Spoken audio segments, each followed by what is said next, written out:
Welcome to Living Histories. My name is Karen Golden-Orante on behalf of Cohasset Historical Society. Today I'm speaking with Merle Brown, a lifelong resident of Cohasset. Merle is past selectman for 4 terms, entrenched in the Boy Scouts and the South Shore Recycling, member of the Lightkeepers Committee, Beechwood Ballpark renovation, Governance Committee, Cable Committee, and this will be Merle and his wife Joan Brown's 25th year volunteering at the Pan Mass Challenge. Truly, you're very passionate about your hometown. And talk about roots. 1812, your family came from Gloucester. So, now your great-grandfather Ezra was selectman for 2 years, and your grandfather was selectman for 30 years. And when your dad started, Herbert Lincoln Brown. No, Harold Ezra Brown. Harold Ezra Brown. And now he was who started the In fact, it changed that back. It was Ezra Harold Brown, but he never liked the word Ezra, so he always went by Harold. Okay. And is he started the Brown store? No, my grandfather started the store, and then he took it over when my grandfather died, and he ran it from there on until he died, and my mother took it over for about 5 years, and then she sold it to my brother. And he ran it until 78, and then they closed it up. So it was also the Beechwood Post Office for many years. Yeah, Beechwood Post Office until 1957, which is when they went into the zip codes. They didn't have zip codes before then, but they went into zip codes, and town being so small, they decided not to have 2 post offices, actually 3 post offices in town. There was one in North Cohasset and one in Beechwood and they one downtown, so they closed the 2 outskirt ones and kept the downtown one. Now, for elementary school, you went to the Ripley Road School, which is actually what we know as the library here in Cohasset. The library now. And it was changed to Osgood School after the original high school, Osgood School, was torn down. Okay. It was changed to Osgood, but I always knew it as the Ripley Road School because it was on Ripley Road. And how did you get? How did you get from Beechwood to the Osgood? We had the buses. They had buses in those days. They were a little different than the buses now. They were green, and there was no stop signs on them. You could go buy a bus at 90 miles an hour, it wouldn't matter. And the buses were seats in the middle facing forward, but on the sides there were benches. So every time the driver stopped real quick, everybody on the side would slide forward. He never really stopped too quickly. He never got going very fast. Didn't you tell me the janitor was the bus driver? Yeah, Harry Wood was the janitor at the Ripley Road School, and he was also the bus driver for the Beechwood area because he kept the bus at his house up in Beechwood, which is now owned by my sister. It's an apartment house owned by my sister now. So after the Osgood School, then you went on to, now this is got horse and buggies here, so I'm just showing this for photograph. Yeah, I wasn't there with the horse and buggies. No. But this is the building, though, yes, which you're very familiar with. 1892 or 94, somewhere around there. I'm not quite sure the date, but it was built in the 1800s. And so you remember from where was what in this building? Well, I remember my math class was over here, and Superintendent Ripley is his office over here. And Miss Fay was the English teacher up here, and I don't remember the guy's name now, but he was the history teacher over in this room. And I always remember them bringing soft coal from the Willwright coal barn downtown, and we'd watch them put the coal into the bottom because it's what they heated the building with. Was they had 2 coal burners down there, and we'd go down and help the janitor stoke the furnace at night before he went home, so we'd have heat the next day. It was always interesting. In those days, the school was divided down in the basements. There was the girls' side and the boys' side. And if the boy got caught on the girls' side, they'd get thrown out of school for 3 days. And the girls never, of course, went over to the boys' side. That was bad. So before I show this very priceless Tessa Hawk, I do want to ask you about your summer months and your boyhood growing up in Beechwood, and and what you Well, we had, spent your time there doing? were, a lot of them played baseball in the area. I didn't, well, once in a while I played baseball, but they usually put me out in center field and I'd fall asleep out there. Yeah. Or I'd be watching the birds fly around because I wasn't much of a sports fanatic, so I never did that. We did a lot of camping, we'd do a lot of hiking and things like that. And I remember one time we did, it was just outside of the ammunition depot, which is now Wampatuck State Park. Up in the Situate area, they had a big flat rock, and 4 of us went up and we built a fire out of the flat rock and we cooked eggs on it. And we was out camping, it worked very well. Of course, it's surprised we didn't break on us, because when you heat rocks up, sometimes they got moisture in them and they break. But that one worked. Now, were you a Boy Scout then? I was in Boy Scouts for about 2 years. I got to be second class, and that was after the Osgood School. And a good friend of mine over the years after that, Arthur Lear, who just passed away a couple of years ago, he was my scoutmaster. And for many years we had many years he was a scoutmaster there. And then I went to 4-H because my neighbor across the street was the leader of the 4-H. It was much easier to walk across the street rather than ride a bike down to Ripley Road School, where they didn't have transportation as much as we do now. A lot of people didn't have any cars at all, and who did were usually pretty old cars, and you really wondered whether you were going to make it down the street or not. Mm-hmm. But so I usually rode my bike down, but in the nighttime it was the time the meetings were at night, and I'd have to ride my bike back at night, but we didn't have to worry about traffic in those days like we do now. My mother and father didn't like me driving around in the dark on my bicycle, so it happened to be that Stuart Sargent, who lived across the street from me, was the one that took over and made the 4-H. And we had what was called the BIA Hall, which is now Laughlin owns it, but it was originally in a hall there. And we used to have our 4-H meetings there, and there was a Grange in the same building, and they set up so that they could have contests on different things, and they had one for best gardens, best vegetables out of the garden for the 4-H, and I won first prize there. And the next step was to go to the next Grange higher up, which was in Norwell. It's still there, but it's a building now is a plays and things like that they have there. It's right on River Street in Norwell, just before you get to Route 3. And I went there with my vessel, but before I got to go there was a person from the 4-H came to the town to look at the different ones that had won different things, and of course I'd won the first place on the vegetables, so he wanted to see the garden.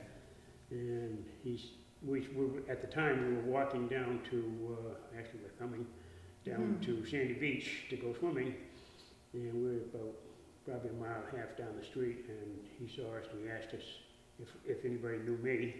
I said, yeah, I do. He says, well, I'd like to see your garden. I said, well, we're going swimming. Well, no, I want to see your garden. He told me who he was. I said, okay, we'll go back. And he didn't like my garden because there were too many weeds in it. Oh, gee. I said, well, the vegetables are still very good, aren't they? He says, that doesn't cut it all. You have to have no weeds in your garden. I said, well, okay. So I came in third place at the next level because I had the weeds in my garden. They knocked me down a few notches on it. But then during the summer, one of the summer times, there was a 4-H camp down in the Cape called Camp Farley, which is in Mashpee. And I was a counselor down there for the summer ones. I forget which season was it. I was 14 at the time. But it was always interesting on that one. It's the same thing. They had a rope strung up between down through the camp. And of course, in 4-H you had boys and girls. But the girls couldn't go on the boys' side. The boys couldn't go on the girls' side of that rope. You had to stay on your own side of that rope. What other way change is now? Yeah, yeah. But it was a great time. I loved doing that camping, and that's where I got more involved when my son got to be scouts, and I did a lot of camping after that. You were telling me that you used to weed gardens 8 or 9 hours at a time. Yes. For $1. Unfortunately, Wow. we weeded the garden and we left all these beautiful flowers that were there. They were the yellow flowers. We thought they were very good. We took out all the stuff around them. Unfortunately, we tore out all the potatoes and left the ragweed. And the guy wasn't very, he didn't pay us. After that time, all that work, we didn't get paid. That was into that job. So now, up in Beechwood, there were many farms in that area. Yeah, there was 3 cow farms. 2 of them were very small. One was 2 doors over from where I am now. It used to be Aaron Pratt's farm. And then there was a Litchfield down on Don Street. He only had about 5 cows. And Aaron Pratt had, I think, about 10 cows. Mm-hmm. And then they would deliver their milk down to Warwick's farm, which was down the street. It's not where the Warwick farm buildings are now, it's down further, but all that area used to be Warwick's, and all the cows used to roam around through there. And the areas you could walk through there because there would be no underbrush or anything because the cows kept it clean. And then the other one was the piggery. Howard Bates had a piggery. He had it down where Riverview Drive is now, which used to be his main piggery, next to his home.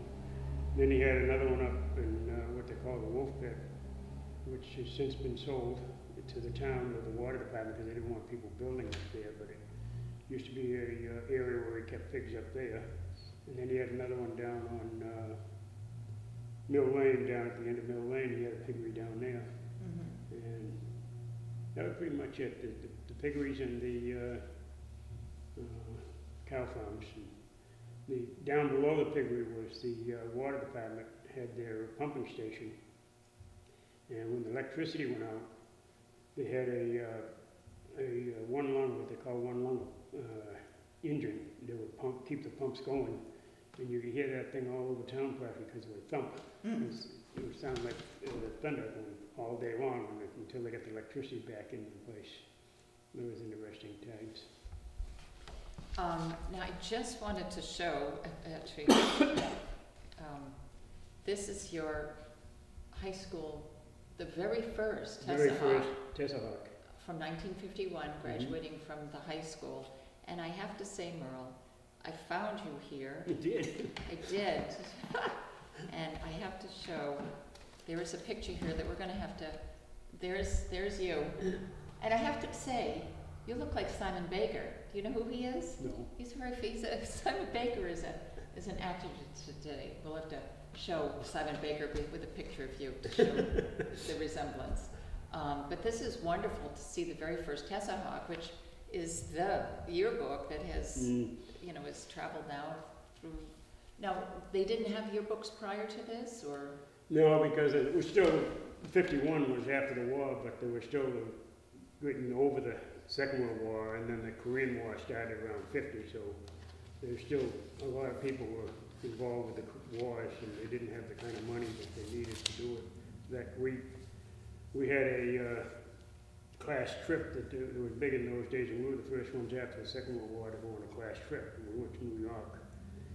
It was money that we'd saved over the time frame of the 4 years that we went to New York City for a weekend. Wow. It was amazing. There was things you wouldn't be doing nowadays. Yeah, in those days, how did you get there? I think we took the train. Uh-huh. I don't quite remember how, but I believe we took the train, and of course we never saw these tall buildings, and we were up on the 47th floor or something in a hotel, looking out. Wow, those little people down there in the street. And it was a good time. And that was the first one after the war. They had them before the war, but I don't know where they went before the war, but ours was the first one after the war to be able to go on a class trip. I don't think they do those anymore. I think they do. I don't know. I don't remember going on a class trip. Yeah, I don't know what year those stopped, but yeah, this is a joy to look through. It is. It's quite a book. Well, I still got mine at home. Yeah. Well, good. Now you met Joan, your wife, at D.S. Kennedy bowling. Right. So you were bowlers. We were both bowling. Well, with the D.S. Kennedy had teams, and it was starting to get big on big balls, and still had the candle pins. But there was bowling alley in Quincy that had two. It had the candle pins on one side and the big balls on the other side, or the, what do they call those things? But we decided to go with the big balls and play on that side. And that's how she was on another team, and we were playing against them, and we got to know each other, and things progressed from there. And 51 years later, we're still there. Oh, wow, how fabulous. That is wonderful. Almost 51 in June. Excellent, excellent. So you worked in Hingham for 3 years. Now, when did you have your first child? First child, Marcy, was born in 64, July 2nd, 64. And then our second one was, Jeffrey was born in 67. And we said that was it. After having Jeffrey, we couldn't take any more. True enough. With those boys, huh? So now you got involved with the Boy Scouts after when Jeffrey was... Jeffrey got to be old enough to be in Cub Scouts. They didn't have what they call now Tiger Clubs, which is a younger age, but he got old enough to be in Cub Scouts. He wanted to try it, so I said, okay. So we went to the Cub Scouts, and I got involved with that. I was essentially a den leader for a while, and then as he got older, I went into the Weeblos leader, which I ran the Weeblos den. They only had, now they have 2 Weeblos dens, the first year and the second year, but not in those days. They only had 1 Weeblos, and we did different things. We camped out in what was the Army base, was part of Wampatuck. They hadn't opened it up to complete Wampatuck at the time. They were still part of the Army base. And we camped over there. The Army let us go in and camp there. And I remember we had, in fact, I just gave Jeffrey a picture of the Weeblos den. It was David Young. I gave him a picture the other day because he still lives in town. And a picture of him in it, and a picture of Jeffrey, and a bunch of the other kids in it, which I don't remember the names anymore. But it was very, very interesting, and that's where we started first camping. And then he went from the Cub Scouts into Boy Scouts, and I signed up as Assistant Scoutmaster. And not long after I signed up, the Scoutmaster had got a job in Chicago, so he moved to Chicago, so I ended up as Scoutmaster, and then I was Scoutmaster for five or 6 years, I forget what it was, and had another guy take over.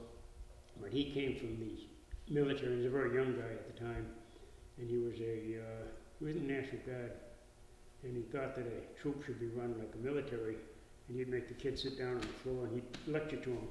And he says, John, you can't keep lecturing to the kids. They don't want to hear that. They had that adult days in the schools, and it had some fun. But he never could really get into it, and so I took it over for another short while, and then somebody else came on, and they took it over. And I got involved as being the chairman of the troop, and doing a lot of camping and things. And we used to go to Camp Child down in Manamet, Plymouth, every year, and then our Boy Scouts were part of what's called Old Colony Council, which is a lot of the towns were involved in. And they had 2 camps. They had Camp Child and Camp Squanto. And they had to sell Camp Child because of the depleting money that they had, the cost and insurance is going up, and you have to pay more things for people. You couldn't have kids come and work for you with no money, or just feeding them. You had to pay them, and that cost more money, so they had to get rid of one camp, and they chose the best camp to get rid of, unfortunately. They got rid of Camp Child, and then they had Camp Squanto. First time I think I missed a year since started going to camp in 81, 82 was last year. I didn't go to summer camp with them, but I've been every other year since then until last year. I might go back this year and see how things are. Now, how did the Boy Scouts get involved with the recycling, and how did you get involved? And when did the recycling Well, recycling started in Cohasset back in the Second World War.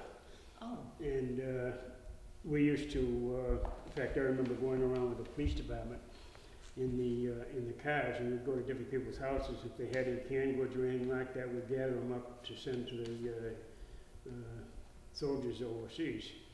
And we went into one house, which used to be the Knapp estate, and now it's the Roy's house down on Atlantic Ave, rather Jerusalem Road, yeah. And we went into the cellar, they says, go ahead, go down, whatever you need. It was like a grocery store. My God, they had more stuff than that. You couldn't believe all the food they had. And so we took quite a bit of it and filled the trunk of the car up and then went off to other ones. But after that, Arthur Lear, who was the scoutmaster, he was also doing a lot with the different people, and one of the ones that used to collect newspapers was called Sugarman out of Quincy, and he got to know him through insurances because he was in the insurance business.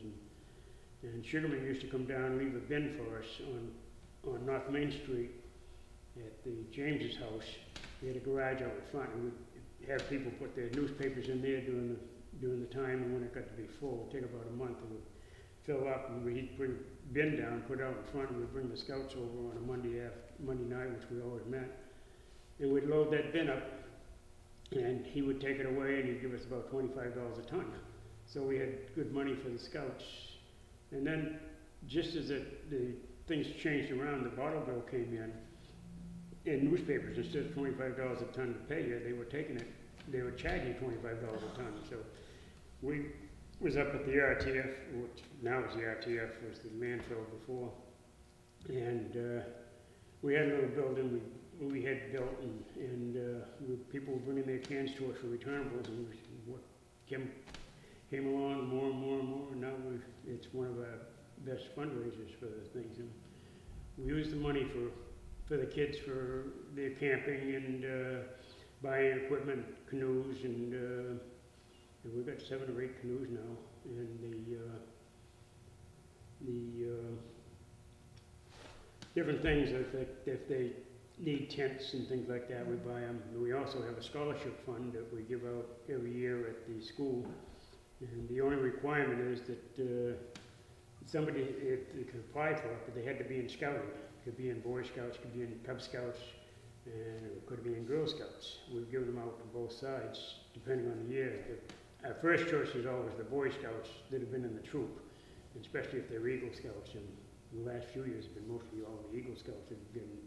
And we've given out to $5,000 on a scholarship. We gave out, last year I think we gave out 1,500 each because there were 7 kids that graduated all at the same time.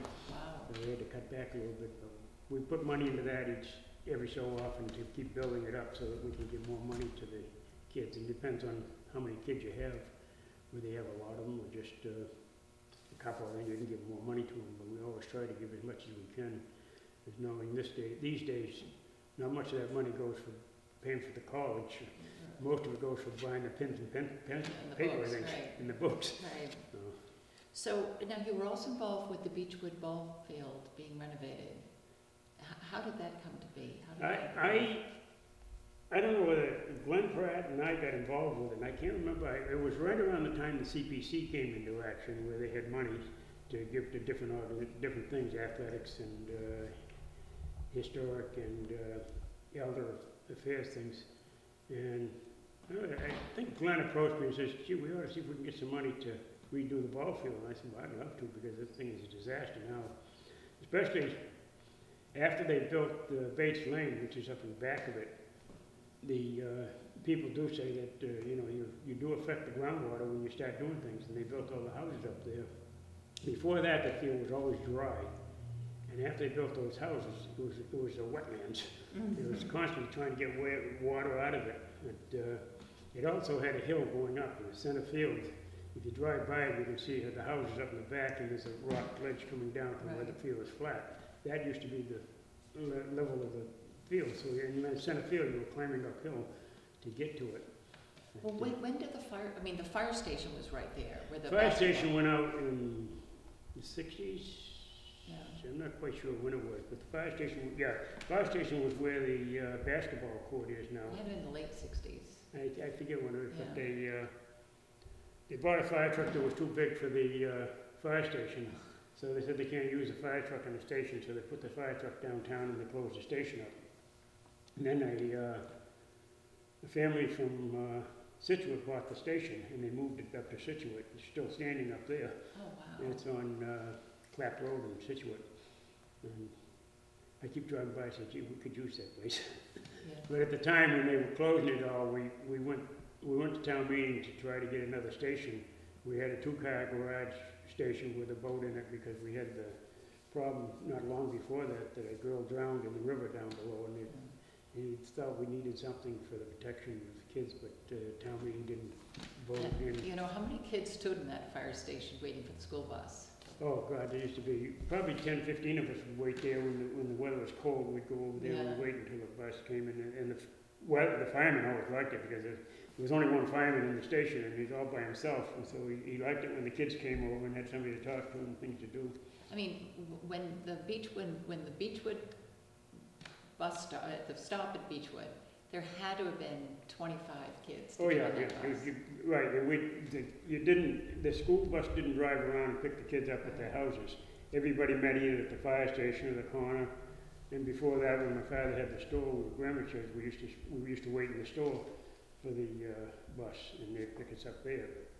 But we were on Doan Street, or you lived on Church Street, or you lived down off of Beecher Street. You always had to walk to a certain point, and they'd pick you up there. It's a little different than nowadays. So in assessing after the firehouse came down, and assessing now this whole groundwater change for the field really made it more of a challenge than just it was a challenge to keep it. But after the fire station moved out, one of the first things my wife got involved in was volunteering. She went to the town to ask for them to put a basketball court up there and some other different things so that the kids would have something to do, because all we had was the ball field. And the fire station gone, there was space for it. So she went to the town, they got the money, and they put a basketball court in. That was the first start of something different from what it was. And we had a little playground up in the back that some people donated different things and put a playground up there. And then things just, the schools were getting bigger and needed more fields, and they used to use the ball field up there, and the school, one of the schools, I forget what it was, but one of the schools came to us and said, "We're not playing here." We had to forfeit the game to them because they said they're not going to play on that field. It was terrible. And you'd had to have boots on to walk around in the outfield. So one thing led to another.